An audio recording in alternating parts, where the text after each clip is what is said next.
अस्सलाम वालेकुम, good morning. कल मैच किसने देखा, किसने देखा और क्या मैच था, बड़ा ही मजा आया। क्या मैच पड़ गया था और बिल्कुल कुछ समझ नहीं आ रही थी कि एंडिंग क्या होनी है और कौन जीतेगा, लेकिन श्रीलंका जीत गया। और इंडिया की हालत वैसे देखने वाली थी, बिकॉज उनके साथ भी वैसे आई फेल्ट फॉर देम। अच्छा, उनके लिए भी अफसोस हुआ, might have felt for them, but पता नहीं क्यों अब आई डोंट नो, एक अजीब सी हमारे में है, मुझ में तो है एटलीस्ट, कि इस तरह की सूरत हाल से अगर भारतीय टीम 2-4 होती है ना, तो मुझे अंदर से कोई बहुत दुख नहीं हो रहा होता।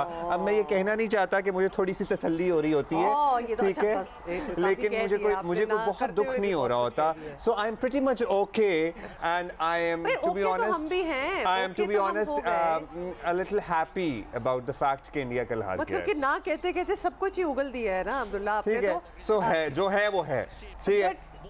It was a good feeling for Sri Lanka because they were fighting, मतलब के कहते हैं ना टूथ एंड नेल, वो लड़ रहे थे और वो फिर एक बॉल रह गया था, उससे पहले ही वो जीत गए। लेकिन India actually felt after a while कि but now we have it in our hand और हम ठीक हैं और हम सेट हैं, लेकिन टेंशन उन्हें भी पड़ी हुई थी। और ख़ास तौर पे इंडियन कैप्टन जो है ना, वो हमारे सरफराज जो कैप्टन होते थे, उन्हीं की तरह उनके तासुरात भी ना रोके नहीं जा सकते, तो वो शक्ल पे फौरन आ जाता है। तो स्टेडियम में तमाशाई बैठे हुए थे ना, उसके बाद उनको देख के भी बाज़ लोगों को इत्मीनान महसूस हो रहा होगा, क्योंकि आपको पता है थोड़ा सा इंडिया अपने आप को दुनियाई क्रिकेट और पर्टिकुलरली एशियाई क्रिकेट का तो बाप ही समझता है ना, अपने तई एक वो थ्रोन पे बैठे हुए हैं, अपने दिमाग में ही नखरे भी अलग से हैं कि भाई हम दुबई में खेलेंगे, दुबई के अलावा कहीं नहीं खेलेंगे, हम ये करेंगे, हम ये नहीं करेंगे। सो वो सारे नखरे एक तरफ और ये हकीकत दूसरी तरफ कि इंडिया लगातार 2 मैचेस हारा है और श्रीलंका एज अ टीम खेलता हुआ नजर आया। And not just that, you are very right about, you know, as a team के अनलाइक के एक इंडिविजुअल प्लेयर हो जो बहुत ही कमाल हो और हर बार टीम को आगे लेके जाए, Sri Lanka as a team perform really well, all of them. तो डेफिनेटली वो भी एक बहुत बड़ी जीत थी श्रीलंका के लिए। इंडिया पाकिस्तान का फाइनल नहीं हो सकता। ये तो मतलब होता तो हम भी इंजॉय करते हैं इंडियन तमाशाई तो, और कल आपने तासुरात भी देखे जियो न्यूज़ पे उनके कि इंडिया पाकिस्तान का फाइनल नहीं होगा और अब डिफ़ॉल्ट और ऑलमोस्ट डिफ़ॉल्ट का फाइनल होने के इम्कानात रोशन हो गए। हाँ, तो लिहाजा, लेकिन खैर पाकिस्तान तो हो ही गए ना इंशाल्लाह। हाँ, तो हम ऑलमोस्ट डिफ़ॉल्ट होते होते तो बचे, आपको पता है, ठीक है। और श्रीलंका का हाल तो आपको पता ही है कि क्या हुआ इकोनॉमिकली।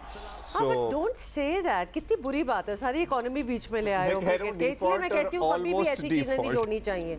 कोई एक चीज तो अच्छी काम कर रही है, कोई एक चीज तो, और यही खुशी तो श्रीलंकन्स को वी आर ग्लैड के मिली है।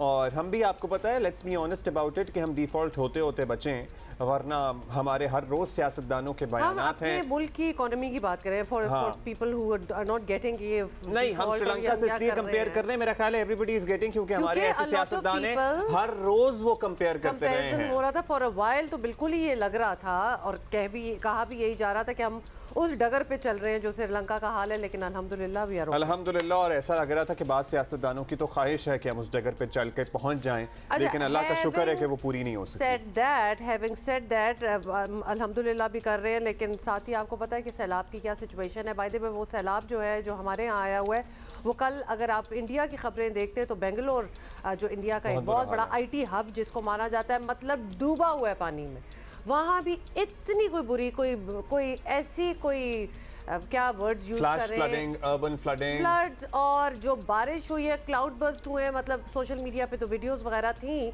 वो देख के ऑनेस्टली मेरा भी दिल हिल रहा था उन लोगों के लिए, क्योंकि we know how it is, we are going through it as we speak. और इंसानी अलमिया की जहाँ बात आती है ना, इंसानी अलमिया की जब बात आती है तो फिर तमाम इंसान बराबर हो जाते हैं, चाहे वो अक्रॉस द बॉर्डर हों या फिर वो यहाँ पर हों। और हमारे यहाँ भी बहुत बुरा हाल है, तबाही हर तरफ नजर आ रही है, आगे बढ़ती जा रही है। बल्कि आपको डिटेल में बताते हैं कि मुल्क में बदतरीन तबाही फैलाने के बाद सैलाबी रेले जो हैं वो कोटरी बराज पहुँच गए हैं, लेकिन सिंध के बड़े इलाके पर अब भी सैलाब का ख़तरा जो है वो मंडला रहा है। दूसरी तरफ बलूचिस्तान और खैबर पख्तूनख्वा में सैलाबी पानी काफ़ी हद तक उतर चुका है अल्हम्दुलिल्लाह, जिसके बाद तबाही का असल अंदाज़ा जो है वो अब होगा। हम काफ़ी बार ये अपने कॉरेस्पॉन्डेंट से, ऑफिशियल से, सारों से पूछते रहते हैं कि कुछ तो तखमीना अब तक लगा लिया होगा, लेकिन पानी निकलेगा तो पता चलेगा कि नीचे क्या हो रहा है। तो इन इलाकों में जो इंफ्रास्ट्रक्चर को नुकसान पहुँचा है वो अंदाज़ों से भी कहीं बढ़कर है और दूसरी तरफ सैलाब ज़्यादा इलाकों में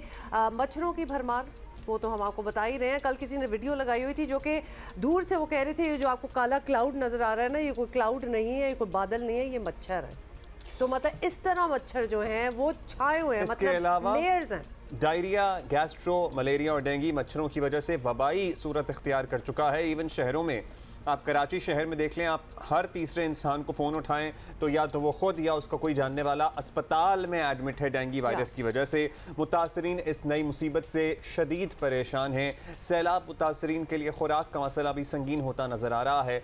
तमाम इलाकों तक खुराक पहुँचाना हुकूमत और दीगर फलाही इदारों के लिए भी एक चैलेंज बना हुआ है। और हौसला अफजा ऑल्दो बात यह है कि मुख्तलिफ ममालिक की तरफ से इमदाद का सिलसिला जारी है। हुकूमत कोशिश अब कर भी रही है और मज़ीद भी होनी चाहिए कि इमदाद या सामान जो भी आ रहा है ये एक्चुअली इन इलाकों तक पहुँचे और फौरी इन तक पहुँचे, ताकि कम से कम बेसिक जो नेसेसिटीज़ ऑफ लाइफ हैं उनका मसला हल हो सके। सो हमने आपको बता दिया है कि तमाम खबरें हो सकती हैं, सियासत भी चल सकती है, जलसे भी होते रहेंगे, लेकिन हम यहाँ जियो पाकिस्तान पे इन लोगों की आवाज़ बने रहेंगे, क्योंकि हमारा मुल्क डूबा हुआ है और हमारे ही लोग हैं जो परेशान हैं और जो ज़िंदगी और मौत की लिटरली कश्मकश में हैं। अब क्योंकि अगर खुराक नहीं होगा, अगर आपके सर पर बीमारियां हमला कर रही होंगी, आप डेंगू मलेरिया से इन हालात में नबर्द आजमा होना आसान है? नहीं है आसान। सबसे पहले रुख करेंगे जाफराबाद का और वहाँ पे हम जानेंगे सूरत हाल ताज़ा तरीन क्या है। जाहिद बलोच हमारे साथ मौजूद हैं। जी अब्दुल्ला, जाफराबाद का ज़िले हेडक्वार्टर डेरा लायार सिंध और सोबतपुर से आने वाले सैलाबी रेलों के पास एक डैम की शक्ल इख्तियार कर गया है और हर दिन के ड्रेन के शगाफों को पूरा न करने और निकासी न होने के बायस इसकी सतह में मुसलसल इजाफा होता जा रहा है, जिससे मज़ीद शहरी इलाके ज़ेरे आब आते जा रहे हैं। जिसके बाद ज़िले इंतज़ामिया ने केटल फार्म के मकाम पर उस्ता मोहम्मद शाहरा में कट लगा दिया है ताकि पानी की सतह में कमी वाक़ई हो सके। अगर बात की जाए नुकसानात और मुस्तासरीन की मुश्किलात की, तो लाखों एकड़ रकबे पर ज़रूरी फसलात तबाह होने से हज़ारों ख़ानदानों का ज़रिया माश भी छिन कर गया है।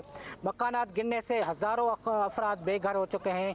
कच्चे मकानात गिरने से 12 अफराद की हलाकतें भी हो चुकी हैं, जबकि जगह जगह सैलाबी पानी होने के बायस हज़ारों ख़ानदान गुज़िश्ता 2 हफ्तों से अपने माल मवेशी, मासूम बच्चों और ख़वातीन के हमरा किनारे सख्त मौसमी हालात का मुकाबला करते करते शर्रा हो चुके हैं। सैलाब मुतासरीन में मुख्तलिफ वबाई अमराज भी फूट पड़े हैं और वो 2 वक्त खाना और अपने बच्चों का सर छुपाने के लिए भी परेशान हाल दिखाई देते हैं। It is heartbreaking. मतलब ये जब आप हमारे जाते हैं कॉरेस्पॉन्डेंट्स इन जगहों पे और सारी वीडियोस वगैरह बनती हैं, तो जो लोगों की वो शक्लें हैं ना, जो हाल है उनका, वो उनसे ही पता चल जाता है कि किन हालात में, and I am sorry to say ये भी पता चल जाता है कि किन हालात में रहते थे और अब इनके साथ क्या हो रहा है। तो वो it is heartbreaking to see them like that. सड़कों के किनारे पे टेंट्स पे रह रहे हैं। पहले भी कोई इतने कोई एफ्लुएंट ऑब्वियसली बैकग्राउंड से नहीं जानकर नहीं चलाते, क्योंकि वो शायद नहीं आप लोग देख सकेंगे। देखिए देखना चाहिए ताकि पता चले ये हमारे ही लोग हैं, हमारे ही बीच में रहते हैं, ये हमारे मुल्क के लोग हैं और क्या हालात है। कितनी डिस्क्रिपेंसी है वैसे तो अगर देखा जाए दुनिया में भी और हमारे यहाँ भी, कि कुछ लोग कहाँ हैं और कुछ लोग। रियलाइजेशन होती है कि ये जो हमें बड़े शहरों में लोग नजर आते हैं या सियासी जलसों और जुलूसों में लोग नजर आते हैं, मतलब ये कौन सा पाकिस्तान है। और एक ये पाकिस्तान है जो सड़कों किनारे रोल रहा है।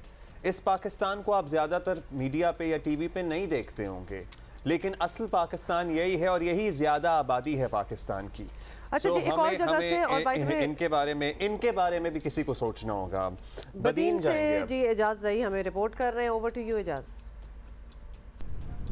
देखिए, मैं कुदरती आबी गुजरगाह परान नदी में पड़ने वाले शगाफ के मकाम पर मौजूद हूँ। ये 7 रोज़ कबल यहाँ पे शगाफ पड़ा था जो कि अब तक पुर नहीं किया जा सका है। अब भी यहाँ पे 50 फुट चौड़ा शगाफ है जो कि पुर नहीं हुआ और पानी तेज़ी के साथ मुल्का देहात की जानी पड़ रहा है। इसके बाद जो यहाँ पे सैकड़ों एकड़ अराजी ज़ेर आब आई है, मुख्तलिफ देहात ज़ेर आब आ गए हैं और ये जो शगाफ का पानी है लोगों के घर, इनकी खुशियाँ और इनका जो घर में मौजूद कीमती सामान, इनकी फसलें सब बहा ले गया है। हुकूमत की जानिब से इनकी इमदाद नहीं की गई है। नया दुख भरे और अफसोसनाक हम यहाँ मनाजिर देख रहे हैं, तबाही के मनाजिर हैं, चारों तरफ पानी ही पानी है। अब ये जब हमारी इंतजामिया से बात हुई तो उनका कहना था कि आइंदा 24 घंटों में उम्मीद है कि ये शगाफ मुकम्मल तौर पर पुर कर लिया जाएगा, लेकिन सूरत हाल आपके सामने है कि शगाफ बंद नहीं हुआ और यहाँ से पानी तेज़ी के साथ देहातों की जानिब बढ़ रहा है, जो कि मज़ीद ये तबाही फैला सकता है। जी सो ये सूरत हाल है। साथ ही ये भी आपको बता दें, अपडेट ये है कि मंचर झील के रेलों से इंडस हाईवे पर पुल टूटा है, जैसे सेहवन दादू रोड पर ट्रैफिक मुकम्मल तौर पर बंद हो गया है। सो पहले ही मुख्तलिफ इलाकों का राब्ता मुनक़ता है। ये देखिए, ये सूरत हाल है, ये मनाजिर हैं। सो पुलिस वाले बह गए थे इसमें, जिनको बड़ी मुश्किल से फिर बचाया गया। ये पुल टूट गया, आप देख रही हैं, ये पुल था जो टूट गया है। Now there is no connection और सेवन और दादू का। देखिए, अब चूंकि बारिशें अगर नहीं हो रही होंगी, क्योंकि लोगों का थोड़ा सा शायद ये अंदाज़ा हो कि जो ख़तरा है वो टल गया है, बट नॉट रियली, क्योंकि पानी ऐसी जगहों पे इतना ऊंचा चढ़ा है कि it's not letting anything stand in the way अभी तक। तो ये लेटेस्ट मनाजिर हैं जो हम आपको दिखा रहे हैं। उधर सजावल के साहली इलाकों में भी पानी का रेला दाखिल हुआ है। सो अगर किसी को लग रहा है ना कि upper side of the country से पानी निकल गया है और नीचे तक बई ज़ेरी सिंध तबाह हो रहा है, आप सोच नहीं सकते कि अभी भी ये सैलाब आगे बढ़ता जा रहा है। गाँव के गाँव, बस्तियाँ की बस्तियाँ, इवन लिटरली नॉट सो गाँव भी अपनी लपेट में लेता हुआ, तबाही फैलाता हुआ, लोगों की ज़िंदगियाँ ख़राब करता हुआ बड़े चला जा रहा है। और मजीद लोग हर रोज जो है ना, एक डिश यह होता है ना, एक तबाही आ गई उसके बाद रुक गई, नहीं, हर रोज जो अफेक्टीज हैं उनकी तादाद बढ़ रही है ना। तो ये एक ऑनगोइंग आफत आ रही है ना। ये देखिए, मतलब कि how it has been captured in the camera कि द मोमेंट ये हुआ है, ये वीडियो जो है ये बनाई है। अच्छा जी, तैमूर अली साहब हमारे साथ हैं, DGPDMA-KP, इन्होंने हमें ज्वाइन किया है। और सबसे पहले तो आपसे तैमूर साहब यही पूछेंगे कि खैबर पख्तूनख्वा के कई इलाकों में सैलाब ने बहुत नुकसान किया है, जो कि पूरे मुल्क में ही एक्चुअली किया है। तो अब तक आपके पास क्या फिगर्स हैं? हम काफ़ी दिनों से एटलीस्ट ये तयन करने की कोशिश कर रहे हैं कि हमारा कितना नुकसान हुआ है, और अगर आप हमें बता सकें जानी और माली नुकसान कितना हुआ है। ये स्पोक्स पर्सन है तैमूर साहब। जी तैमूर साहब। जी, मुल्क के दीगर सूबों की तरह खैबर पख्तूनख्वा में भी बारिशों और सैलाब की वजह से नुकसानात का हमें सामना करना पड़ा। अगर आप मुझसे डेटा मांग रहे हैं तो 15 जून से लेकर अब तक खैबर पख्तूनख्वा में 290 अफराद जाम बहक हो चुके हैं, जो कि मुख्तलिफ इसमें फैक्टर्स, इसमें बारिशों की वजह से भी हुए हैं, सैलाब की वजह से भी हुए हैं। मैं 15 जून से आपको बता रहा हूँ। इसके साथ साथ 327 अफराद को ज़ख्मी हुए हैं, जिनको हॉस्पिटल्स में ले जाने के बाद उनको तबी इमदाद देने के बाद उनको घर भेज दिया गया है। इसके साथ साथ तकरीबन कोई हमारे पास जो डेटा है उसके मुताबिक कोई 89,000 मकानात को जुज़वी या मुकम्मल तौर पर नुकसान पहुंचा है। PDMA खैबर पख्तूनख्वा ने मूनसून कंटिजेंसी प्लान के तहत तमाम ज़िली इंतज़ामिया को पहले ही मुतला कर दिया था कि इस तरह बारिशों और सैलाब की सूरत हाल का हमें सामना करना पड़ सकता है। अच्छा, अब ये बताइएगा तैमूर साहब कि सैलाबी रेले गुजरे सूबे में काफ़ी दिन हो गए हैं, क्योंकि खैबर पख्तूनख्वा से अब मोस्टली इलाकों से पानी निकल गया है। अब पानी उतर भी रहा है, लेकिन लोगों को शिकायत है कि इमदाद का कोई सिलसिला बना नहीं। तामीर रौं का काम इंतहाई सुस्त रवि का शिकार है, क्योंकि बहुत से राब्ते अभी तक बहाल नहीं किए जा सके। तो क्या चैलेंजेस हैं अभी जो आपके सामने हैं, सिर्फ नज़र हैं? जी, इस वक्त हमें कोई ऐसा कोई इसमें कोई रुकावटें नहीं पेश आ रही हैं। जो भी हमारी रिलीफ एक्टिविटीज़ हैं वो चल रही हैं। जितनी भी मुतासरा अज़ला हैं, इस वक्त खैबर पख्तूनख्वा के 17 अज़ला में इमरजेंसी नाफिज है। वज़ीर आला खैबर पख्तूनख्वा महमूद ख़ान साहब रिलीफ एक्टिविटीज़ की खुद निगरानी कर रहे हैं और जितनी भी मुतल्लिका इदारे हैं उनसे टाइम टू टाइम वो कोऑर्डिनेशन कर रहे हैं, उनसे मालूमात ले रहे हैं, उनको डायरेक्शंस दे रहे हैं। PDMA खैबर पख्तूनख्वा ने 1 जुलाई से लेकर अब तक जितनी भी ज़िली इंतज़ामिया हैं उनको 1 अरब 75 करोड़ रुपए कंपनसेशन के लिए और इमदादी सरगर्मियों के लिए जारी किए हैं। ये रकम उन लोगों की इमदादी कार्रवाइयों में काम आ सकेंगे। इसके साथ साथ जितनी भी डिस्ट्रिक्ट एडमिनिस्ट्रेशन हैं उनको, मुतासरा अज़ला की बात मैं कर रहा हूँ, उनको उनकी ज़रूरतों के मुताबिक हम सामान प्रोवाइड कर रहे हैं। हमें जितनी भी हमारा वेयर हाउस है उसमें भी जितना सामान है वो भी हम प्रोवाइड कर रहे हैं। अगर हमें कोई डोनर्स की मदद से सामान आ रहा है वो भी हम ज़िली इंतज़ामिया को मुहैया कर रहे हैं। हम चाह रहे हैं कि हमारे लोग जो जहाँ पे लोग को कोई तकलीफ़ हो तो वो उससे फ़ौरन उससे निकला जा सके। अच्छा तैमूर साहब, कुछ बातें हैं जो समझ में नहीं आ रही। इस बार तो पहले से ही पता था कि कोई ज़बरदस्त किस्म की बारिशें होने वाली हैं, इसके बावजूद PTMA और सूबाई हुकाम जो है वो बर वक्त कोई बंदोबस्त ना कर पाए। ये हमने देखा नहीं कि पहले से कोई तैयारी की जा रही है। और दूसरा ये कि दरियाओं के किनारे कंस्ट्रक्शन रोक नहीं सकते, चले ये तो हमारा एक और मसला है, लेकिन खाली तो कराए जा सकती थी ना वो जगह जो कि पता था कि ये बिल्कुल उनकी जद में आएंगी, तो ये क्यों नहीं हुआ? जी, इस तरह है कि इस मरतबा अगर आप पानी की इंटेंसिटी को देख लें तो इंटेंसिटी काफ़ी ज़्यादा थी। वो वहाँ पे क्लाउड बर्स्ट हुआ था, ग्लॉफ इवेंट्स भी हुए थे जो हमारा glacier lake out burst phenomena है। अगर आप खैबर पख्तूनख्वा के डायनामिक्स को देखें तो वो दूसरे सूबों से थोड़े से हट के हैं। यहाँ पे रेवराइन फ्लड हैं, यहाँ पे फ्लैश फ्लड हैं, यहाँ पे अर्बन फ्लड हैं, तो यहाँ पे ग्लॉफ का इवेंट है। सो यहाँ पे मुख्तलिफ फैक्टर्स जब एक साथ हो जाएँ तो इस मरतबा हमारा रेवराइन फ्लड का फिनोमेना आ गया था, चूँकि वहाँ पे मुख्तलिफ एरियाज से पानी आ रहा था और बहाव बहुत तेज़ था। सो वो इस तरह था कि जो लोग रिवर बेड्स के करीब करीब रह रहे थे तो वहाँ पर भी वो पानी, चूँकि इंटेंसिटी इतनी ज़्यादा थी तो वो चैनल्स के साथ साथ वो पानी को भी, जितने भी तामीरात थे उसको भी बहा ले गया।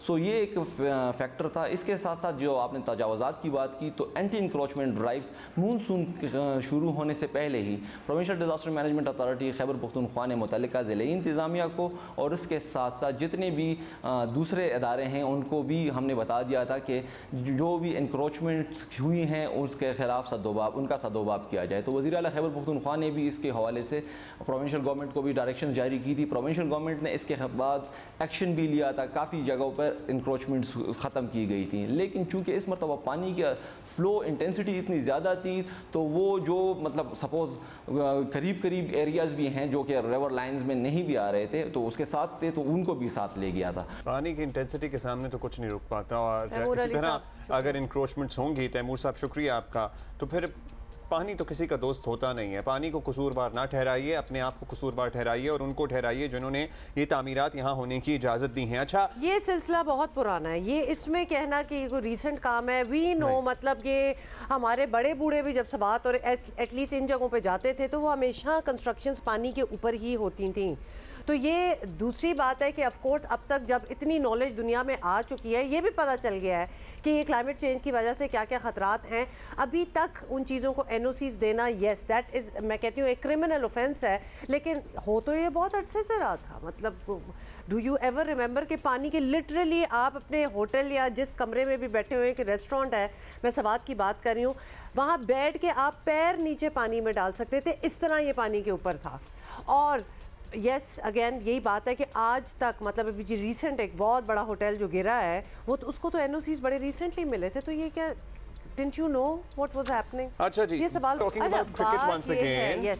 लेट्स टॉक अबाउट क्रिकेट, क्योंकि आपको पता ही है कि हमारे number 1 batter king of drive कहलाए जाने वाले बाबर आजम की पोजीशन जो है ना, बाय द वे वो खतरे में आ गई है। यस इट्स ट्रू, जो चीज़ हम नहीं सोच सकते थे। एशिया कप 2022 के 3 मैचों में कौमी टीम के कप्तान जो है बाबर आजम, उनकी परफॉर्मेंस काफी मायूसकुन रही है। We have to face it, say मायूसकुन, बस we have to call a spade a spade. Standard नहीं रह गए अप टू एनीबॉडी स्टैंडर्ड, क्योंकि बाबर ने हम सारों का भी तो एक स्टैंडर्ड एलिवेट कर ही दिया था ना कि this is our expectation and I am sorry हर खिलाड़ी की जिंदगी में ऐसा फेज आता है। द मार्क, और उन्होंने 11 की औसत से 33 रन बना रखे हैं और ICC रैंकिंग में बाबर आजम 810 पॉइंट्स के साथ पहले, मोहम्मद रिजवान 796 पॉइंट के साथ दूसरे और सूर्या कुमार 792 पॉइंट्स के साथ तीसरे नंबर पर मौजूद है। बाबर आजम के बरक्स कौमी टीम के विकेट कीपर बैठे मोहम्मद रिजवान इस वक्त जो है वो एशिया कप में सबसे ज़्यादा स्कोर करने वाले क्रिकेटर हैं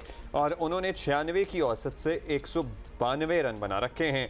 और बाबर आजम की T20 रैंकिंग में पहली पोजीशन बरकरार रखने के लिए आइंदा वाले मैचेस में जो है ना, इन्हें कोई धमा चौकड़ी मचाना होगी। क्या मचाना होगी? Are you talking about? मतलब वो क्रिकेट छोड़ के चौकड़ियां मचाना क्या ये क्या एडवाइस की अब्दुल्ला? इन्हें स्टेडियम में धमा चौकड़ी मचा जो कि प्रोबेबली जब अब्दुल्ला जाता है क्रिकेट देखने तो वो धमड़ चौकड़ी कर रहा होता है। धमा चौकड़ी। You're saying कि बहुत धुआंधार कोई इनकी परफॉर्मेंस होनी चाहिए, तो यही कह देते हैं।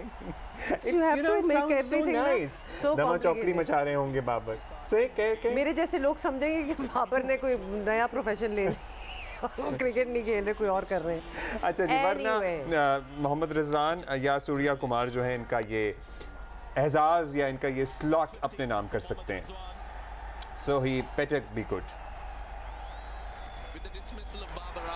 अच्छा जी, अब दूसरा हम आपको बता दें कि इंडिया को सुपर 4 के पहले मैच में शिकस्त देने के बाद कौमी टीम का मोरल जो है ना इस वक्त बिल्कुल आसमान को छू रहा है, जिससे मुझे डर लगता होता है, क्योंकि जब हम बहुत ही हाई पे चले जाते हैं ना तो फिर हम थोड़ा सा ये भी समझना स्टार्ट हो जाते हैं we know it all, although हमें थोड़ा सा मोहतात रहने की ज़रूरत है, क्योंकि बाकी भी तो खेलने के लिए आए हैं और बाकी भी तो बहुत कुछ करके ऊपर जा रहे हैं। तो जी अफ़गानिस्तान हांगकॉन्ग जैसा आसान हरीफ जो है वो साबित नहीं हुआ। हम अफ़गानिस्तान की बात करें, नहीं होगा। और अभी भी अगर आप अफगानिस्तान की परफॉर्मेंस देखें तो they have been doing not bad at all.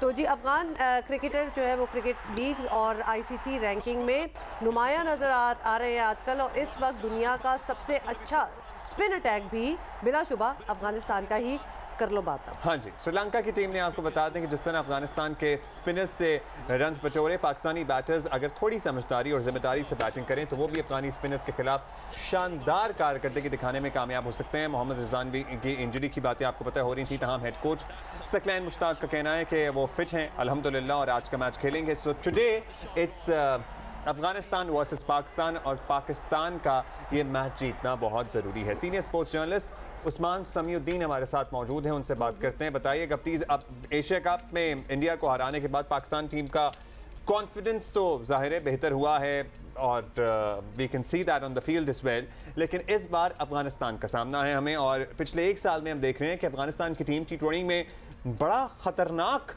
Perform कर रही है और बड़ी एक कंपेटिटिव टीम बन चुकी है। तो क्या है आपका एनालिसिस, क्या वो ऐसा कर रहे हैं और आज हम मैच में क्या एक्सपेक्ट कर सकते हैं?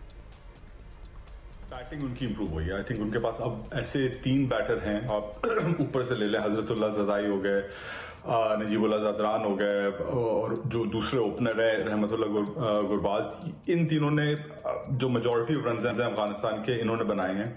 दोनों जो ओपनर्स हैं वो बहुत ही एक अटैकिंग स्टाइल में खेलते हैं, स्पेशली जो गुरबाज हैं उन्हें फ़र्क नहीं पड़ता है, आप अगर स्पिन के खिलाफ स्पिन उनके खिलाफ कराएं या पेस कराएं, वो काफ़ी अटैकिंग हो गए। बॉलिंग में उनकी ऑब्वियसली स्पिन डिपार्टमेंट तो हमेशा स्ट्रांग रहा है राशिद खान और मुजीब के साथ, लेकिन अब इस पिछले साल में फजल हक फारूकी ने और नवीन उल हक पेस में थोड़ा सा उन्होंने एक आई थिंक डायमेंशन एक नया ऐड कर दिया है अफगानिस्तान की बॉलिंग अटैक के। जो मेन प्लेयर्स हैं ना उसमें राशिद खान हो गया, मुजीब हो गया, जो दोनों फास्ट बॉलर हैं वो हो गए, कैप्टन मोहम्मद नबी भी हो गए। ये इतनी लीग क्रिकेट खेलते हैं, 4, 5, 6 लीग्स खेलते हैं, पूरे साल खेलते रहते हैं। तो आई थिंक ये लोग जब आते हैं तो अपना जो पूरा एक एक्सपीरियंस होता है, जो प्रिपरेशन होती है ना, वो लेके आते हैं साथ। आई थिंक उसकी वजह से भी इनकी टीम काफ़ी इंप्रूव हुई है।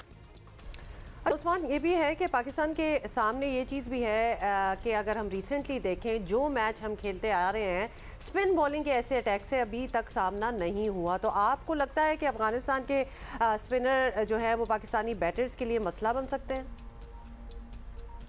जी, जो स्पिन अटैक है ऑब्वियसली बहुत ही एक मजबूत उनका स्पिन अटैक रहा है हमेशा। राशिद खान, मुजीब दोनों बहुत सक्सेसफुल बॉलर्स रहे हैं। और लेकिन मैं ये कहूंगा पाकिस्तान की तरफ से कि आई थिंक पाकिस्तान ने क्वालिटी स्पिन अच्छा हैंडल करा है। आई डोंट थिंक इतनी इश्यूज रही। इसी टूर्नामेंट में आप देख लें, पाकिस्तान की स्ट्रैटेजी ऐसी रही है कि आप जो सबसे थ्रेटनिंग जो बॉलर होता है, जैसे इस केस में राशिद खान एक सबसे बड़ा थ्रेट होगा, पाकिस्तान आई थिंक उसे थोड़ी कम रिस्क लेगा उनके खिलाफ, प्ले आउट कर दें, आप उनके 4 ओवर देते हैं, फिर जो बॉलर्स हैं वहां पे आप अटैक करें। जनरली पाकिस्तान ने ऐसे खेला राशिद के खिलाफ। राशिद का रैकेट पाकिस्तान के खिलाफ हमेशा से अच्छा रहा है, इतने मैचेस नहीं हुए हैं लेकिन रैकेट अच्छा रहा है।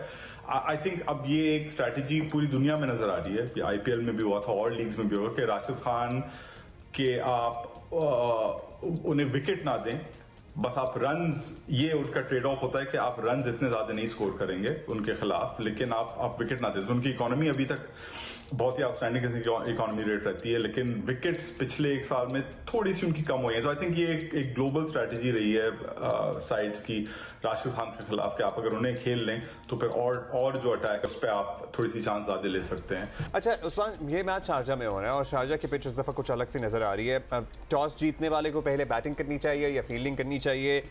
हाँ, ये बड़ा क्या कहेंगे? जी, टॉस की अहमियत बहुत होगी इस टूर्नामेंट में भी रही है।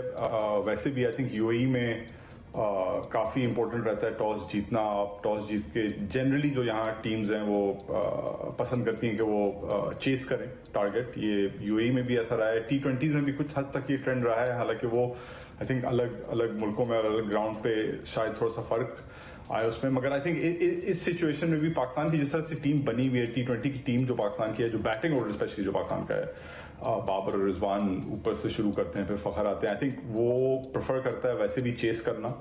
आई थिंक पाकिस्तान जिस तरह से खेलता है बैटिंग में, आई थिंक उन्हें एक बेहतर ऑपरेट करते हैं अगर उन्हें एक आइडिया होता है कि हमें इतना टारगेट चेस करना है।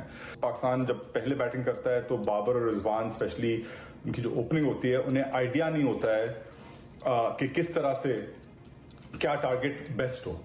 थोड़ा सा शुरू में आई थिंक पहले पावर प्ले में आकर देखें तो इतनी रन रेट पे नहीं जाता है पाकिस्तान। आई थिंक उनकी स्ट्रैटेजी हमेशा ये रहती है कि हम विकेटें हाथ में रखें और फिर बाद में हमारे जो मिडिल ऑर्डर है उन्हें फिर मौका मिले एंड में इंक्रीज करने का रन रेट। मगर T20 इतनी छोटी होती है कि आप उसमें अगर 15-16 ओवर तक आपके टॉप 3 सिर्फ बैट कर रहे हैं तो उसके बाद फिर आपके मिडिल ऑर्डर को टाइम ही नहीं मिलता है कुछ उसके ऊपर फिर बिल्ड करना। तो आई थिंक पाकिस्तान के लिए जनरली टॉस इंपॉर्टेंट होता है। अफगानिस्तान के खिलाफ भी रहेगा of course important. Thank you Usman, thank you very much. और जितनी भी यहाँ बातें कर लें, स्पेकुलेट कर लें, तैयारियां कर लें, सब कुछ जो होना है वो होना है। बाय द वे ये तो पता है। Today it's a very important match for Pakistan. इंशाल्लाह अगर पाकिस्तान ये मैच जीत जाएगा तो हम कल सेलिब्रेट करेंगे, विल बी हमारे लिए और कुछ लोगों के लिए मुश्किलात हो जाएंगी। ऐसे मामलात पे बात कर लें। कल इमरान खान साहब ने पेशावर में स्टेज और पंडाल सजाया और उस पर मुख्तलिफ मुतज़ाद ज़राए से इत्तलात यही आ रही हैं कि as much as he expected उतने लोग शायद नहीं आए थे। अगर आप वो टॉर्चों वाली फुटेज भी देख लें जिस पे पाकिस्तान तहरीक इंसाफ के सपोर्टर्स बड़ा खुश हैं, किसी कॉन्सर्ट में अगर कोई सिंगर टॉर्चें जलवाता है, और कल जो इमरान खान साहब के जलसे में टॉर्चें जलाकर लोग खड़े हुए थे अपने फ़ोन की, सो उससे क्लियर कट अंदाज़ा हो जाता है कि इससे पहले बहुत बड़े बड़े होते थे। और शायद ऑब्वियसली इसकी वजूहात ये हैं कि आपको पता ही है कि मुल्क में इस वक्त एक सैलाब की सूरत हाल है और राइटली सो लोग ज़रा डिवाइडेड भी हैं। अटेंशन कहीं और वैसे ही होनी चाहिए, ये जलसों का वक्त नहीं है। हैविंग सेड दैट, खान साहब का जलसा हुआ और अदलिया और अफवाज पाकिस्तान को दबाव में लाने में नाकामी के बाद खान साहब एक बार फिर वजाहतों पर आ गए हैं। और कल पेशावर जलसे से पहले उन्होंने ऐलान किया था कि सब पोल खोल कर रख देंगे, लेकिन जलसे के दौरान खातून नहीं, वो कभी भी ऐसे नहीं होता, आपको पता है, वो थ्रेटन्स ही होते हैं और थ्रेट्स होती हैं और कुछ नहीं होता। लेकिन खातून जज को दी गई धमकी और आर्मी चीफ की तकर्री के हसास मौजू पर फिर से वंस मोर सफाइयाँ उन्होंने पेश की। क्या कहा, सुन लें। अगर एक मैजिस्ट्रेट ज़ेबा के खिलाफ ऐसे लगा कि मैंने कोई सख्त ज़बान इस्तेमाल की, उसकी वजह थी मैं शहबाज गिल को देख रहा था, उसके ऊपर तशद्दुद हुआ, उसको हवालात में बंद करके तशद्दुद किया गया, नंगा किया गया और उसके ऊपर प्रेशर डाला गया कि मेरे खिलाफ स्टेटमेंट दे। मेरे ही उसके ऊपर अगर ज्यादा ऐसे लगा सख्त स्टेटमेंट है, ये मेरा मकसद नहीं था। कोई भी किसी का खैर ख्वाह होता है, वो हमेशा चाहेगा अगर इदारा मजबूत करना है मेरिट पे सिलेक्शन हो। इसमें क्या गलत बात की थी? और मैंने साथ ये कहा था कि नवाज शरीफ और आसिफ जरदारी, ये किसी सूरत इन दो डाकुओं को पाकिस्तान का आर्मी चीफ नहीं सिलेक्ट करना चाहिए। ये वो लोग हैं, बताओ मुझे, ये आर्मी चीफ सिलेक्ट कर सकते हैं? क्या हम इतने अहम ओहदे इन दोनों चोरों के हाथ में देंगे? नहीं देंगे। मैंने ये कहा और कहते कि जनाब इमरान खान तो फौज के खिलाफ है। अच्छा जी, अब ये इस मामले पे कल अदालत में क्या मौक़िफ़ अपनाते हैं ये तो पता लग जाएगा। अदालत ने मौका दिया हुआ, अदरवाइज़ इस्तीफ़ों वाला मामला कल PTI की दरख्वास्त मुस्तरद हो गई तो वहाँ से इन्हें रिलीफ नहीं मिला। राना सनाउल्लाह साहब ने कहा कि भाई इस्लामाबाद हाई कोर्ट में इतनी ताकत है कि वो एक ही दफ़ा कौम को इस फितने से निजात दिला सकते हैं। कल कुछ यूट्यूब के डाउन होने की शिकायत भी क्रॉस द कंट्री सामने आई, तो बस हम यही कहना चाहेंगे कि ये भी कोई अच्छी रिवायत नहीं है। जब हम इमरान खान साहब वज़ीर आज़म थे और इस तरह की चीज़ें सामने आती थी तब भी तनकीद करते थे, और अब जब वो वज़ीर आज़म नहीं हैं तब भी हम बात कर रहे हैं। तलत हुसैन साहब सीनियर सहाफ़ी तज्ज़ियाकार हमारे साथ मौजूद हैं। तलत साहब, कल का जलसा और इमरान खान साहब का ये ज़ोम और पर्टिकुलरली उनके साथ जो उनके साथी प्रेस कॉन्फ्रेंस से करते हैं और फिर बारहा एक लफ्ज़ वो इस्तेमाल करते हैं कि किसी का बाप भी ये नहीं कर सकता, किसी का बाप भी वो नहीं कर सकता, ये जोम उनका हकीकत पर मबनी है। वो तो कहते हैं कि आप ज़मीनी इलेक्शन के इंतखाब के नताइज देख लें, आप इनके जलसों में लोगों की तादाद देख लें कि वो इस वक्त अपनी पॉपुलैरिटी के उरूज पर हैं और चाहे जलसे चाहे सैलाब हों वो जलसे करते चले जा रहे हैं, लेकिन उनकी पॉपुलैरिटी को कोई फ़र्क नहीं पड़ रहा। क्या ऐसा ही है? देखिए, कल के जलसे को अगर आप देखें तो मेरे ख्याल में ये जोम कि मैं जो भी कह दूं, जब भी कर लूं, जिस जगह पर खड़ा हो जाऊं तो लोग जौक तक जौक मेरी तरफ आएंगे, अच्छा जलसा था। लेकिन ये वो जलसा नहीं था जिसकी तवक्को उन्होंने की थी और जिसके अंदर उन्होंने बहुत सारे भांडे फोड़ने। ये जलसा जो है पेशावर के रिंग रोड के ऊपर मोटरवे के साथ जुड़े हुए इलाके में हुआ, जिससे चंद किलोमीटर के फासले के ऊपर वो अजला है KPK के जो सैलाब के अंदर डूबे हुए हैं। जो विजुअल अवेलेबल है, जो फुटेज अवेलेबल है, उसमें आप देख सकते हैं कि इमरान खान साहब की तकरीर जब चल रही थी तो लोग अगर शिरकत कर भी रहे थे तो इंतहाई मुजमहिल हालत में थे और लोग जा भी रहे थे, नंबर्स वो नहीं थे। और ये बड़ी दिलचस्प आपने बात की कि टॉर्च चलाने का, तो भाई आप दिन में जलसा क्यों नहीं करते? रोशनी से खौफ क्यों है? इस वजह से है कि नंबर्स नजर आ जाते हैं, पंडाल की जगह जो खाली होती है वो नजर आ जाती है। फिर जो तकरीर की वो मज़ाहमती तकरीर नहीं थी, वो बड़ी वजाहती किस्म की तकरीर थी। वो जज ज़ेबा से लेकर और फौज की टॉप लीडरशिप तब सबको वजाहतें देते फिर रहे थे। और लेकिन वजाहतें देते हुए भी उन्होंने मेरे ख्याल में अपने लिए कोई रास्ता छोड़ा नहीं है। जब वो ये कहते हैं कि मेरे अल्फाज को तोड़ मोड़ कर पेश किया गया, तो बुनियादी तौर पर वो ISPR की तरफ से इशू करने हुई स्टेटमेंट, जो इतनी अहम स्टेटमेंट है, उसको नेगेट कर रहे हैं। तो और ये साथ ही कह भी रहे हैं कि हमने इन डाकुओं को आर्मी चीफ नहीं सिलेक्ट करने देना। तो भाई नवाज शरीफ ने जो पिछले बहुत से आर्मी चीफ सेलेक्ट किए, जो 3 सिलेक्ट किए, उन सब में तो बादियों नजर में आप ही को फेवर की। नवाज शरीफ को तो उन्होंने उनकी अपनी जुबान में तुन के रखा। तो इमरान खान जो है ना, मुझे लगता है बंद गली में खड़े हैं। पॉपुलर वो हैं, लेकिन पॉपुलैरिटी के साथ उन्होंने जाना कहां पर है ये इनको पता नहीं। अच्छा तलत साहब, कल इस्लामाबाद हाई कोर्ट का अगर फैसला देखें तो उन्होंने कोई रिलीफ वहाँ से कोई मिलता नज़र नहीं आ रहा। दहशतगर्दी केस में उन्हें शामिल तफ्तीश होने का हुक्म भी दे दिया गया है और परसों उनकी पेशी है तौहीन अदालत केस में। मतलब असूलन तो अगर वो माफ़ी मांग लें तो सारा ये केस जो है निमट जाएगा, लेकिन फवाद चौधरी का भी ये कहना है कि आप एक्सपेक्ट भी ना करें कि वो इस बात पे माफ़ी मांगेंगे। और फिर कल जलसे में तो उन्होंने अपनी जस्टिफिकेशन दे ही दी। तो क्या होगा कि किस तरह ये आगे बढ़ेंगे इस बात से? देखें, जब कोई समंदर में गिर जाता है तो वो अगर बच जाए या डूब रहा हो तो डूबते हुए एक सवाल उसके ज़हन में यकीनन आता है कि ये मुझे धक्का किसने दिया। इमरान खान साहब के जब मसाइल शुरू हुए तो उनको मुड़ के देखना चाहिए था, तो पीछे उनको फवाद चौधरी जैसे लोग नजर आते। इन लोगों ने उनको धक्का दिया। फवाद चौधरी के पास एक सीट है, वो भी हमें पता वो कैसे जीतते रहे हैं, उनका कोई लेना देना है नहीं। 3 वो पार्टियां तब्दील कर चुके हैं।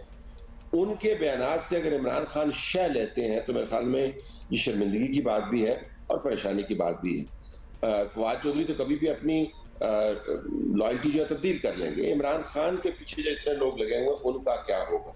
अदालत के अंदर जो मामलात हैं, अदालत ने इमरान खान के ऊपर बहुत सा हाथ हौला रखा भी है। अगर ये उनको कहा कि शामिल तफ्तीश हो, तो ये भी कहा कि चलान दाखिल ना कर।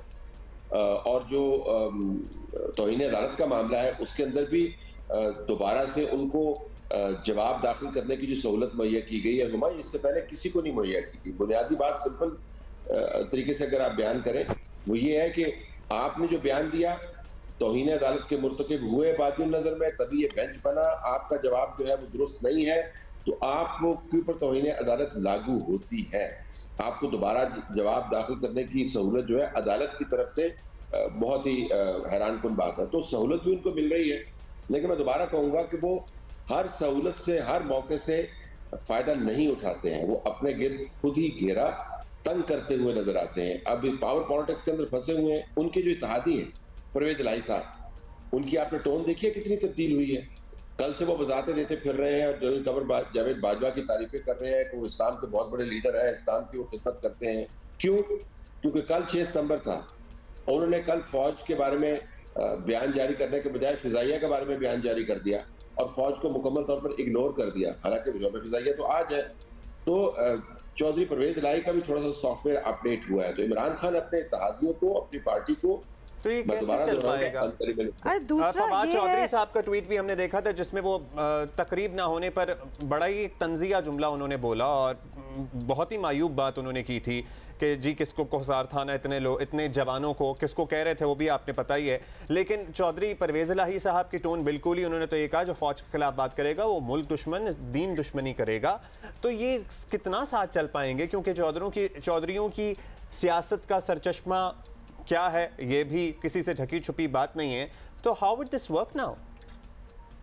देखें, इमरान खान ने, वही तो मैंने कहा कि अपनी जमात और इत्तेहादियों को चूंकि वो एक इम्पॉसिबल नुक्ते पर लाके खड़ा कर दिया है, अब इत्तेहादियों ने लॉन्ग टर्म पॉलिटिक्स करनी है। चौधरियों के पास अगली जनरेशन की पॉलिटिक्स है। उनके साथ जो हल्के के सियासतदान हैं उन्होंने साल से हल्के बनाए हैं। उनको पता है कि जब आप अफवाज के खिलाफ इस किस्म का मुसलसल घिनौना प्रोपेगेंडा करेंगे तो उसके कहीं ना कहीं नतायज तो निकलेंगे। जमहूरी अंदाज से आपको उसको देखें, उसको जस्टिफाई करें ना करें वो अलग बहस है। पावर पॉलिटिक्स की बात कर रहे हैं, तो ये नहीं चल पाएगा अगर आप हर रोज आर्मी को हेड बट करेंगे, आप उनके मुंह पर टक्कर मारेंगे, आप धमकियां देंगे, आप कहेंगे कि मैंने ये आर्मी चीफ नहीं लगने देना, और फिर दोबारा ये सवाल उठाएंगे कि वो कौन से गद्दार हैं जिन्होंने इन चोरों को हम पर इम्पोज किया है, तो आपके साथ लोग खड़े नहीं होंगे। देखिए, मकबूल होने में और जी, तलत साहब का कलामी की माज़रत भी है। Short on time, thank you so much for your time. कल ही पता चलेगा कि खान साहब कल माफी मांग लेंगे और एटलीस्ट कंटेम्प्ट ऑफ कोर्ट वाला मामला जो है उसको तो निपटा लें, लेकिन we shall find out tomorrow. तो कैलामिटी है, उसके आफ्टर इफेक्ट्स, बारिशों की वजह से जो गंदगी फैली है, जो पानी खड़ा हुआ है, शहर के अस्पताल मलेरिया और डेंगू के मरीजों से भरे हुए हैं, लोगों को प्लेटलेट्स नहीं मिल रहे हैं। डॉक्टरों ने सूरत हाल को संगीन करार देते हुए खून अतिया करने की अपीलें कर दी हैं। इस वक्त डेंगू के केसेस काफ़ी ज़्यादा हैं, मलेरिया भी, क्योंकि मच्छर से फैलने वाली बीमारी है और मच्छर हर जगह नज़र आ रहे हैं कि हर जगह मच्छर जो है वो बहुत तेज़ी से बढ़ रहे हैं। तो ये वेक्टर बॉर्न डिजीज़ है। इसके अलावा और भी बहुत सारी मच्छरों के जरिए बीमारियाँ फैलती हैं, लेकिन ये दो जो है ये ज़्यादा कॉमन है, मलेरिया और डेंगू के केसेस। और अनफॉर्चुनेटली इस वक्त नंबर जितने ज़्यादा हैं, मरीज़ अस्पतालों में दाखिल हो रहे हैं, उनको ब्लड की ज़रूरत पेश आती है, क्योंकि ये प्लेटलेट्स बहुत डाउन हो जाते हैं डेंगू में स्पेशली, और एक ख़ास तादाद के बाद उनको ट्रांसफ्यूजन की ज़रूरत पेश आती है। तो काफ़ी जगहों पे ब्लड की फरावानी नहीं है। अच्छा, ये तो अब आपको पिक्चर हमने खींच दी है कि एक्चुअली ट्रू रियलिटी क्या है, और ऐसी खौफनाक सूरत हाल में शहरी इंतज़ामिया जो है वो मंजर से ही गायब है। ये आप ज़रा ग्राउंड्स की हालत देखें। कराची के किसी इलाके में अब तक कोई स्प्रे मुहिम शुरू नहीं की गई, जबकि गंदगी तो खैर आपके सामने ही है। जो इधर रहते हैं वो तो they don't even have to explain to anybody कि गंदगी का लेवल क्या है। और इसके अलावा क्या गली, क्या मोहल्ले, क्या जोहड़ बने हुए हैं इलाके के इलाके, और ऊपर मच्छरों के मतलब के पूरी फौज है। फौज, एग्जैक्टली, फौज ही किया जा सकता है। और इसके अलावा कई इलाकों में अब तक बारिशों की वजह से निकलने वाले सीवरेज का पानी जो है माशाल्लाह वो उधर ही खड़ा है। मतलब कि वो जैसे मच्छरों को इनविटेशन दी हुई है कि इससे ज्यादा फर्टाइल ग्राउंड आपको नहीं मिलेगा कि आके आप मल्टीप्लाई करें। मैंने तो कहीं स्प्रे होते हुए देखे नहीं है। अगर आपने अपने इलाकों में स्प्रे होते हुए देखें तो प्लीज आज जियो पाकिस्तान टीवी पे हमें लिख के बताइएगा। इकबाल मेमन साहब, कमिश्नर कराची, हमारे साथ मौजूद हैं। लिटरली ये वो सूरत हाल है कराची में जो डेंगू की इस वक्त वो सूरत हाल हुई है जो लाहौर में वबा आई थी ना पहली दफ़ा, जो श्रीलंका से टीमें आई थी कैसे निपटना है, और बड़ा नाम दिया गया था उस वक्त वज़ीर आला पंजाब को, क्योंकि पाकिस्तान में किसी का एक्सपीरियंस नहीं था और समझ नहीं आ रही थी कि शदीद खौफ और हिरास में मुब्तला थे। ये वही सूरत हाल है, उसी लेवल की आफत है डेंगू की। अगर कोई रियलाइज़ करे तो खुदारा एडमिनिस्ट्रेटर साहब, कमिश्नर साहब से तो हम बात करेंगे ही, तमाम सूबाई वज़ीर जो हैं ज़रा मुतहर्रिक हों, बहुत बुरा हाल है इसका। इकबाल साहब, अब बताइए कि कराची में जिस तरह डेंगू और मलेरिया फैल रहा है, नज़र आ रहा है कि ये एक वबा बन चुका है। हमें तो नहीं, लोग भी शिकायत कर रहे हैं, उस तरह से इंतजामिया स्प्रे नहीं करती हुई नजर आ रही है। सफाई बड़ी गाड़ियां होती हैं धुएं वाली, आपको दूर से नजर आ जाती हैं। सफाई का इंतजाम तो खैर ना ही हम डिस्कस करें तो बेहतर है। जो स्प्रे होता है मस्कीटो स्प्रे डेंगू के लिए या मलेरिया के लिए, वो डीएमसी करती है, हम उनसे राब्ते में रहते हैं। तकरीबन सारे डिवीज़न्स में, पूरे डिवीज़न में मुख्तलिफ़ जगहों पे डीएमसीज़ अपना अपना काम कर रही हैं, लेकिन कुछ ऐसे पॉकेट्स हैं जिस तरह से आपने ये शिकायत की है, मुझे अंदाज़ा है इस बात का, लिहाजा हमने उनसे हर डीएमसी से एक स्केड्यूल मांगा है कि आप हमें रोज़ाना की बुनियाद पर अपना स्केड्यूल देंगे, ये बताएंगे कि आप कहाँ कहाँ पे स्प्रे कर रहे हैं और हम आपकी मॉनिटरिंग करेंगे ताकि कोई पॉकेट रह ना जाए, क्योंकि जो डेंगू का जो मच्छर है वो साफ़ पानी में आ जाता है। तो हमें तो जो छोटी छोटी जगहें हैं पास के अंदर, घरों के अंदर, कहीं किसी गली मोहल्ले में कोई साफ़ पानी भी अगर खड़ा हुआ है तो वो भी हमें, उस पर भी हमें स्प्रे करना है। तो बड़ा वो ये एक डिटेल किस्म की एक ऑपरेशन है जिसमें डीएमसी को तनदही के साथ काम करना है और हम उनके साथ शाना बशाना है और हम ये चाहेंगे कि कोई भी ऐसी जगह हो जो मिस हो जाए। अच्छा इकबाल मेमन साहब, खुदा न खास्ता जो खदशात ज़ाहिर किए जा रहे हैं वो दुरुस्त साबित हो रहे हैं और मलेरिया जो है वो वबा बन गया है, तो इसके लिए क्या प्लानिंग है या फिर प्लानिंग होगी है कि यही होना था? Because otherwise we really don't see anything happening. शहर में तो अभी से ही अस्पताल जो है वो भर रहे हैं और आपको पता है कि तिब्बी शोबे पर मज़ीद दबाव आया तो ये हैंडल करना बड़ा मुश्किल हो जाता है। We have seen that in the past as well. बिल्कुल पैनिक होने की ज़रूरत नहीं है, बहुत कोई इतनी तादाद नहीं है कि हम ये कहें कि बहुत ज़्यादा तादाद हो गई है, हॉस्पिटल्स में प्रेशर बढ़ गया है मलेरिया की वजह से। जिस तरह से मैंने अभी कहा कि जो स्प्रे है डीएमसीज़ कर रही हैं और हम इंश्योर करेंगे कि कोई शहर का पॉकेट ऐसा न हो जो रह जाए, लिहाजा कोई पैनिक करने की ज़रूरत नहीं है, कोई इतना प्रेशर इस वक्त तक नहीं है, इंशाल्लाह आगे भी नहीं होगा, हम पूरा शहर कवर कर लेंगे। आई वंडर, वैसे अस्पताल तो कह रहे हैं आपको नहीं इत्तलात पहुंच रही शायद कि वार्ड्स भरे हुए हैं, आप किसी भी शहर के अस्पताल में प्राइवेट या सरकारी जाके पता कर लें। मेमन साहब, अब शहरी इलाकों में सफाई या स्प्रे वगैरह तो चलें, आप कह रहे हैं कि डीएमसीज़ वगैरह कोशिश कर रहे हैं, लेकिन जो सैलाब ज़दगान के कैंप्स हैं वहाँ बाकायदा आपको पता ही है कंट्रोल नहीं होती कोई भी सूरत हाल, तो वहाँ पे कोई प्लान है आप लोगों का? ये जो हमारे मुतासरीन आए हैं डिफरेंट अजला से कराची में, हमारे स्कूल्स और कॉलेज जो हैं, स्कूल बिल्डिंग्स, कॉलेज बिल्डिंग्स सरकारी, उसमें आके रहे हैं और ये हमारी निगरानी के अंदर हैं। यहाँ पर तो मेरा ख्याल है कि आम जगहों से ज़्यादा बेहतर तरीके से फ्यूमिगेशन होती है, क्योंकि हमें पता है कि ये लोग यहाँ पे रह रहे हैं और इनको मच्छरों से हमें बचाना है। तो इससे कोई फ़र्क नहीं पड़ता, ऐसे कोई ख़तरा नहीं है कि ये जो मुतासरीन जहाँ पे रहते हैं उनकी वजह से कोई खुदा न खास्ता आउटब्रेक हो सकता है। तो ये तो मेरा ख्याल है कि हमें इंसेंटिव देता है कि और ज़्यादा हम बेहतर अपना जो काम है फ्यूमिगेशन का पूरे शहर में बेहतर तरीके से करें। तो आपके तवज्जो से मैं आपको ये कहना चाहता हूँ कि कोई पैनिक होने की ज़रूरत नहीं है, कोई परेशान होने की ज़रूरत नहीं है। जो स्प्रे है वो हो रहा है उन जगहों पे जहाँ पे मुतासरीन के कैंप्स हैं और उन जगहों पे जहाँ पर नहीं है।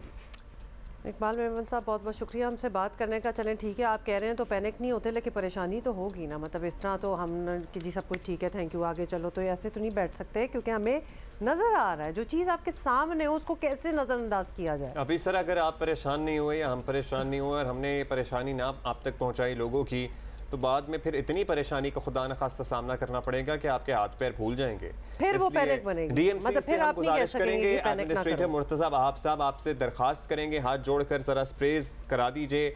कंटोनमेंट बोर्ड जितने भी हैं कराची में, एक बहुत बड़ा इलाका कंटोनमेंट बोर्ड्स पर मुश्तमिल है। और बाय द वे जो हमें सुन रहे हैं, ये सिर्फ कराची की बात नहीं है, पूरे मुल्क में ये स्प्रेज होने चाहिए। हालात सीरियसली यहाँ तो मतलब हम एम्फेसिस इसलिए करें कि यहाँ पे it has become a pandemic ना, मतलब डेंगू बहुत फैल रहा है, हर तीसरे चौथे इंसान के प्लेटलेट्स गिर रहे हैं। और कमिश्नर साहब वैसे तो तसल्ली देने की कोशिश कर रहे थे, काम भी उनका यही है, लेकिन we see the reality hence we report, तो लिहाजा कुछ होना बहुत ज़रूरी है। बहुत ही इंपॉर्टेंट बात कि सैलाब में अपना सब कुछ ऑब्वियसली लुटने के बाद और ला जाने के बाद मुतासिरीन जो हैं वो कैंपों में ज़िंदगी गुजारने पर मजबूर हैं, और वो ज़िंदगी आसान नहीं है। कुछ चीज़ों के आप आदी हो जाते हैं, यूज्ड टू हो जाते हैं, वो जब चीज़ें जो कि बिल्कुल कमोडिटीज़ कॉमन जो चीज़ें यूजेज की होती हैं वो आपको ना मिल रही हो तो बहुत मुश्किल हो जाता है।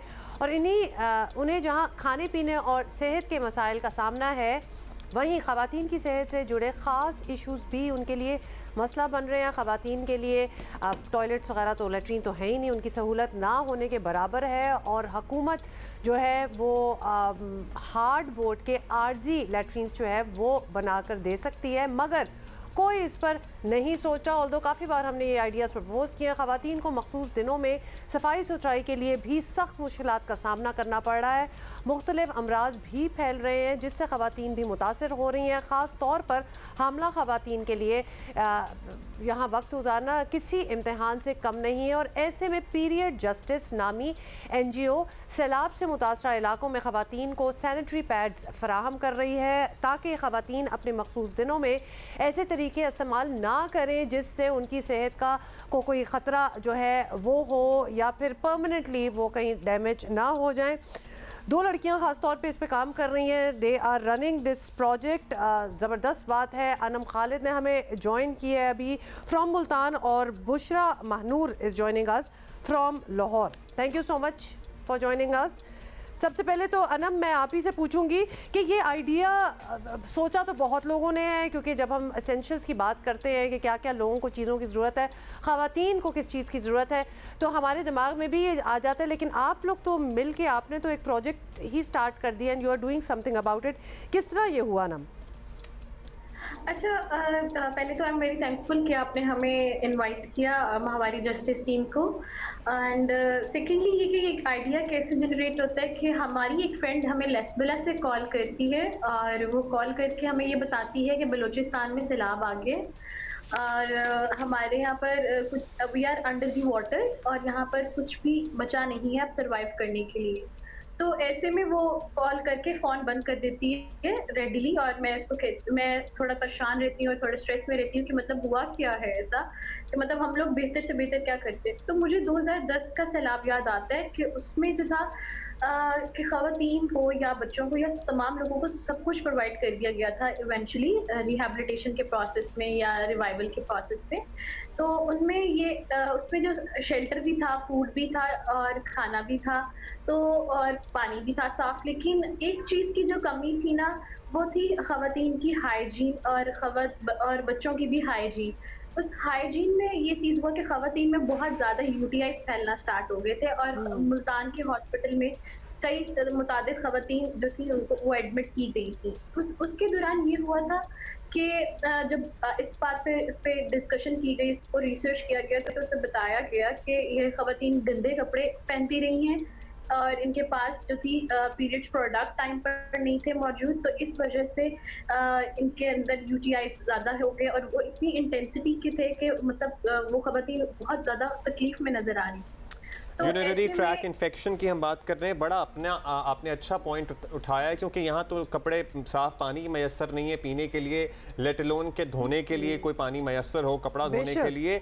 हम बुशरा आपसे जानना चाहेंगे कि आपको ये आइडिया आ गया, ठीक 2010 के सैलाब से आपने देखा कि वहाँ ख़वातीन तक ये चीज़ें नहीं पहुँची थी, लेकिन उसके बाद आपने इस मरतबा कहाँ से शुरू किया, कैसे शुरू किया? क्योंकि ये ये प्रोडक्ट्स लोगों तक पहुंचाना भी तो, क्योंकि ज़्यादातर ये सारा निज़ाम तरसील का निज़ाम मर्द ही हैंडल कर रहे हैं। बहुत लार्ज स्केल कैलेमिटी की हम बात कर रहे हैं, तो मतलब शुरुआत कहाँ से की? बहुत शुक्रिया मुझे और अनम को आपका यहाँ बुलाने के लिए। सबसे पहले मैं एक चीज़ क्लैरिफाई करूँगी, माहवारी जस्टिस कोई NGO नहीं है, ये एक सिर्फ कैंपेन है जिसका आगाज़ 2 स्टूडेंट्स ने किया था। इसको जब हमने बात की, राब्ता किया, कुछ ख़वातीन से कॉल की, जब हमने जो इस वक्त सैलाबज़दा इलाकों में थी, उन्होंने बताया कि वो पत्ते इस्तेमाल कर रही हैं अपने पीरियड्स को मैनेज करने के लिए। ये इतनी हार्ट ब्रेकिंग बात थी। तो हमने देखा कि ऐसी कौन सी तंजीमें होंगी, ऐसी कौन सी ऑर्गेनाइजेशंस होंगी जो पाकिस्तान में ख़वातीन की मेंस्ट्रुअल असिस्टेंस के लिए काम करती होंगी। हमने उनको ढूंढा, कोशिश की, जवाब नहीं आया। कहीं से जवाब आया तो उन्होंने कहा कि हम तो सिर्फ जूम सेशंस करते हैं। बड़ी डिसअपॉइंटमेंट हुई हमने, लेकिन ये था पता कि हमने कुछ ना कुछ करना है। साथ ही में हमने क्या किया, चूँकि हम स्टूडेंट्स हैं, हमने स्टडी किया कि पिछले जब सैलाब आए थे जो दुनिया के मुख्तलिफ इलाकों में आए, तो उनके लिए मेंस्ट्रुअल रिलीफ के लिए लोगों ने क्या काम किया। सबसे बेहतरीन हमें जो स्टडीज़ मिली, जो रिसर्च पेपर्स हमने पढ़े, वो थे असम के अंदर, इंडिया के सैलाबों के अंदर जो ख़वातीन की माहवारी के लिए इंतज़ाम किया गया था, उसको हमने पढ़ा। साथ ही में हमने उन औरतों से रब्ता किया जो सैलाबज़दा इलाकों में थी पहले, और रब्ता कैसे बनाते थे। बहुत सारे लोग ट्विटर पर बता रहे होते थे कि यहाँ पे सैलाब है, यहाँ पे। हम उनसे मैसेज करके पूछते थे, किसी खातून से रब्ता करा दें, कहीं से कोई कनेक्शन मिल जाता था, उनसे बात करते थे। बात करने पर तो बड़ी ट्रॉमेटिक स्टोरीज मिलती थी। एक औरत कहती है कि मेरी 2 बच्चियां हैं और उनके पास अपने पीरियड्स को मैनेज करने के लिए कुछ नहीं है। एक बच्ची जो टाकी इस्तेमाल कर रही थी, दूसरी बच्ची ने वही टाकी अपने पीरियड्स में इस्तेमाल की। ऐसी दिल दहलाने हमें कहानियां मिलती थी। हमने फिर उन खवातीन को रीच आउट करने की कोशिश की जो रिलीफ का काम कर रही हैं और जो डॉक्टर्स मेडिकल कैंप्स लगा रहे हैं। तो हमने उनके जरिए से ये अपनी किट्स असेंबल की और उनको पहुंचाना शुरू कर दी। हर किट के अंदर हमने जो है अंडरवियर रखे, मेंस्ट्रुअल रिलीफ का सामान रखा और मुख्तलिफ किस्म की किट्स बनाई। कुछ किट्स के अंदर हमने सैनिटरी पैड्स डाले, कुछ के अंदर हमने कपड़े के कॉटन के पीसेस डाले, कुछ के अंदर तौलिए की शीटें डाली। हम उन खवातीन से राब्ता करते हैं जिस वक्त सैलाबज़दा इलाकों में है और उनसे पूछते हैं कि उनकी ज़रूरत क्या है। हमारे पास ये तो कोई लिटरली आपने रिसर्च में जो बातें बताई हैं, ये हॉरर स्टोरी से कोई भी खातून समझ सकती है कि ये कोई हॉरर स्टोरी से कम चीज़ नहीं है। But hats off to you both and of course your team कि आपने किस चीज़ को इंस्पायर और आपने इस पे रिसर्च की। तो this was not just a random act of kindness और गुडनेस जो आप करती रही, आपने रिसर्च करके जो चीज़ जहाँ ज़रूरत होगी वहाँ पहुँची। अनम, कमिंग टू यू, अब ये बताएं कि आइडेंटिफाई किस तरह किया? मतलब पूरे मुल्क की बात हो रही है, हम तो यहाँ तो हामला खवातीन ही कोई 57 या समथिंग लाइक दैट फिगर चल रहा है और उसके अलावा लड़कियाँ they are like 50% of the आबादी। तो ऑब्वियसली इस कैलेमिटी में भी 50% तो औरतें बच्चियाँ ही होंगी। कौन से एरियाज आपने डिसाइड किए कि यहाँ से शुरुआत करते हैं और अब तक कितना फैलाव हुआ है इसका?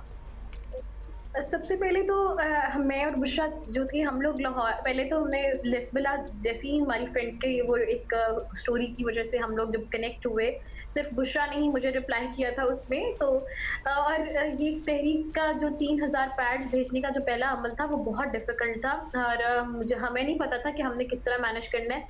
तो हमने आम से ट्विटर हैंडल से अपने बनाकर उन पर 1-2 वीडियोज़ डालकर उस पर हमने कहा कि हमें इस तरह मेंस्ट्रुएशन रिलीफ के लिए काम करना है। लेकिन उसके बाद ये होता है कि हम लोग 100-200 जमा करके हम लोग 3000 किट्स मैनेज करते हैं, वो बलूचिस्तान भेजते हैं। उन खवातीन से रब्ता करके, जैसे बुशरा ने कहा कि जो मतलब उसमें क्लैमिटी में हैं और उनको रिलीफ प्रोवाइड करनी है, तो हम उन खवातीन से रब्ता करते हैं। उसके बाद जो है उन खवातीन को हमने वो कराची तक पहुंचाई, सर्टेन प्लेसेस में बुशरा ने बलूचिस्तान लाहौर से पहुंचाई और मैंने अपने रीजन सरायकी वसेब में राजनपुर फाजिलपुर पहुंचाने के लिए अपनी और तोनसा में पहुंचाने के लिए डेरा इस्माइल खान, यहाँ तक कि टांग और कोहे सुलेमान की चोटी तक हमने जो है अब तक पैड्स प्रोवाइड कर दिए हैं। और this is collectively 12,000 women are already being impacted here. अच्छा, वेरी क्विकली जी, बिल्कुल हमारे पास और ही वॉलंटियर्स थी और नेटिव ही लोग थे सारे राइट। टाइम हमारे पास कम है बट वी वांट कि आपकी मदद होती रहे, क्योंकि जिस तरह आप लोग आगे मदद कर रही हैं बड़ी स्पेसिफिक चीज़ के बारे में सोच के, बड़ी specific and very important as well. Bushra, बहुत सी दुनिया देख रही है इस वक्त, किस तरह लोग आपको डोनेशंस या इन काइंड भी भेज सकते हैं सामान? बिल्कुल, जो कैसे, कहाँ बन रही हैं, कहाँ पे लोग बनाएं, सामान पहुँचाएं, आपको पैसे दें, क्या करें? आपसे रिक्वेस्ट है कि अगर आप हमें किसी भी तरह से असिस्ट कर सकते हैं ट्रांसपोर्टेशन प्रोवाइड करने के अंदर, कोई टेक्सटाइल मिल्स हमें अगर अपना कपड़ा डोनेट कर सकती हैं, कॉटन डोनेट कर सकती हैं। हम साबुन बनाने वाली कंपनियों से दरख्वास्त करते हैं कि हमें साबुन दीजिए, सर्फ दीजिए, ताकि हम अपनी किट के अंदर डाल सकें। और ये आप हमें डोनेट कर सकते हैं माहवारी जस्टिस के पेज पर जाकर, ट्विटर, इंस्टाग्राम पे। इसके अलावा अगर आप अपने तौर पर ये बनाना चाहते हैं तो हमने वीडियोज़ बना के डाली हुई हैं ताकि आप अपने तौर पर भी ये बनाएं और लोगों को पहुँचाएं। हमें बहुत खुशी है कि बहुत सारे लोग अब इस चीज़ को एक्टिवली ले रहे हैं और समझ रहे हैं। तो please we need our support, हमें आप ही की ज़रूरत है। 1 मिलियन से ज़्यादा खवातीन इस वक्त रिप्रोडक्टिव एज में हैं जो सैलाब की जद में, और उनको हर महीने पीरियड्स होंगे, उनको हर महीने ज़रूरत होगी। हमने सिर्फ 12,000 को पहुँचाया और बहुत commendable girls, you are doing an amazing job. Bushra Mahnoor, Anam Khalid, बहुत बहुत शुक्रिया हमें ज्वाइन करने का। And for everybody who wants to contribute, आप कोई भी मदद करना चाहते हैं इन लोगों का पेज है फेसबुक पे, माहवारी justice, go on that. Videos भी हैं किस तरह आप मदद कर सकते हैं, बहुत सी लिस्ट भी इन्होंने दे दी है चीज़ें जो प्रोवाइड की जा सकती हैं। और ये भी याद रहे कि ये वन टाइम हेल्प नहीं हो सकती, because this is something that happens every month anyway. तो लिहाजा उनको मदद की ज़रूरत रहेगी। ये कपड़ा मिल ओनर्स हैं, कपड़ा बनाने वाली फैक्ट्रियाँ हैं, आप इसमें बढ़ चढ़ कर हिस्सा लें। और बुशरा और Anam, your parents must be very proud of you. Amazing, बहुत ही आला जॉब है। आप बहुत अच्छा काम कर रहे हैं। प्लीज़ डोनेट, गिव, और आप इनको लुकअप करें on Facebook and give as much as you can. इंसान फिर खाए क्या, मेरा सवाल ये है। समझ आ गई होगी कि अब क्या बात आटा, बाय द वे आटे का नया बहरान आ सकता है, तो वो ऑलरेडी महंगा होना शुरू हो गया है। और मुर्गी का तो आप ना ही पूछें, पर लग गया, मुर्गी उड़ गई। मतलब व्हाट शुड वन ईट, तो लिहाजा हज़ारों रुपए की तो अब सब्जी मिल रही है लिटरली। पहले जो आप 200-300 रुपए में चीज़ ले लेते थे ना, वो आपका 1000 का नोट अब जाता है। वो जो हरी प्याज होती है, आल की प्याज, मतलब एक वो जो बंडल सा बना होता है उसमें 3-4 ही होती हैं, 4-5 मैक्सिमम होती होंगी। 150 रुपए का मिला मुझे। धनिया पुदीना 100 रुपए, 110 भी मिल रहा था कहीं। मतलब सिर्फ धनिया पुदीना, इट्स पत्ता। चिकन की बात करें तो 500 रुपये फ़ी किलो तक मुर्गी का गोश्त दस्तियाब है। इसी पे ज़रा बात करते हैं। गुलाम खालिक साहब से, senior vice chairman Pakistan poultry association, हमारे साथ मौजूद हैं। अब कहना है जस्ट पॉइंट आउट कि कहीं 500 से ज़्यादा है, 550 भी मिल रही है। मतलब कोई ऐसी बात नहीं है कि ये कोई बेस लाइन है। आपको पता है जो फैंसी सुपर मार्ट्स होते हैं यहाँ पे तो 600 भी कर देते हैं, क्या पूछे कोई। खैर, गुलाम साहब ये बताइएगा, गुलाम खालिक साहब के जो हालात बन रहे हैं, बहुत जल्द मुर्गी का गोश्त लिटरली अभी भी बहुत से लोगों की कुव्वत खरीद से बाहर है। लेकिन सच्ची बात तो ये है कि आने वाले दिन तो और बुरे नज़र आ रहे हैं। अगर लोग बिल्कुल ख़रीदना ही बंद कर देंगे तो आप लोग भी नुकसान में जाएंगे। तो किस तरह से बैलेंस आउट किया जा सकता है, कीमतें क्यों इतनी बढ़ रही हैं? बिल्कुल ठीक है आपने जी। जो प्राइसेस हैं चिकन और एग्स की, ये जो आने वाले दिनों में बिल्कुल इसकी प्राइसेस ऊपर जाएंगी। और हम एज ए एसोसिएशन और इंडस्ट्री हम बिल्कुल नहीं चाहते कि प्राइसेस ऊपर जाएं। और हम चाहते हैं कि जो हमारी आवाम है उनको जो ऑलरेडी हम सबसे सस्ती वाइट प्रोटीन जो दे रहे हैं वो देते रहें। और इसमें हमें गवर्नमेंट ऑफ पाकिस्तान की इस वक्त हेल्प रिक्वायर्ड है कि गवर्नमेंट ऑफ पाकिस्तान आगे आए, हमारी इंडस्ट्री को सपोर्ट करे, ताकि हम आवाम को सस्ती और अच्छी प्रोटीन जैसे पहले देते रहे, जो सबसे सस्ती प्रोटीन है वो देते रहें। अच्छा खालिक साहब, सैलाब के असरात और दीगर मसाइल को सामने रखते हुए, चलें ठीक है, अपने मुनाफे की मार्जिन भी आप साथ रख लें बेशक, आपकी नज़र में मुर्गी के गोश्त और अंडों की कीमत क्या होनी चाहिए? ये हम आपका ही ओपिनियन लेना चाह रहे हैं। किस रेट पर आम आदमी को दस्तयाब होना चाहिए ये सब कुछ? बिल्कुल जी, इस वक्त जो हमारा फार्मर है उसको मुनाफे का तो बिल्कुल इस वक्त मुनाफा ना हो रहा है। इस वक्त तो सर्वाइवल की जंग हो रही है। इस वक्त जो हमारी कास्ट ऑफ प्रोडक्शन इतनी ज़्यादा है कि अब तो वो फार्मर अपनी सर्वाइवल कर रहा है। और आने वाले दिनों में जो इंफ्रास्ट्रक्चर बिल्कुल तबाह हो गया है फ्लड से, स्पेशली सिंध में, बलूचिस्तान में और दूसरे एरियाज़ में भी, ख़ासकर सिंध और बलूचिस्तान में 70% फार्म्स जो हैं वो बह गए हैं। तो ऐसी सूरत हाल में मेरा नहीं ख्याल कि बिल्कुल नॉर्मल जो प्राइसेस हमारी रहती थी वो हो सके। प्राइसेस डेफिनेट थोड़ी ऊपर जाएंगी। राइट, बहुत बहुत शुक्रिया Ghulam Khaliq, senior vice chairman Pakistan poultry association. एक चीज़ जो आप कर सकते हैं, बहुत ज़्यादा इंडस्ट्री मुतासिर हुई है, पूरे मुल्क पे हर चीज़ ही जहाँ मुतासिर हुई है। मैंने कुछ अरसे से ना जो खुले अंडे होते हैं ना वो लेना शुरू कर दिए, डब्बे वाले नहीं। और उससे नहीं, डब्बे वाले भी लोग लेते हैं ना, वरना बड़े ओमेगा ये तो फलाना, उसमें बड़ी चीज़ें होती हैं। खुले अंडे are much better, you know exactly वो कहाँ से आ रहे हैं और वो पैसा किधर जा रहा है। और डब्बे वाले अंडे में कुछ ख़राब भी निकलते हैं हमेशा। तो ये तरीके है, मतलब these are just little ways of how you can you know make your own contribution. एक ट्रिब्यूट हमने देना जाते जाते मारूफ दानिश पर, ड्रामा निगार, अफसाना नवीस, दास्तान गो, अशफाक साहब, अशफाक अहमद साहब, इनको दुनिया से कूच किए 18 बरस हो गए हैं और कौन इनके नाम और इनके काम से वाकिफ़ नहीं है। और बहुत से लोगों के लिए till date he is a source of inspiration. और that is it. By the way, वज़ीर आज़म साहब, आटे की कीमतें बढ़ना शुरू हो गई हैं, पर्टिकुलरली सिंध में बहुत ज़्यादा हैं। आप इस पर नोटिस लें और कुछ करें। और कराची में हम कहेंगे इंतज़ामिया से खुदा वास्ता है, आप स्प्रे करा दें, प्लीज स्प्रे कराएं। वो धुएं वाली गाड़ियां अब अगर हमें ना नजर आई ना, मलेरिया शहर में। And we can see you tomorrow.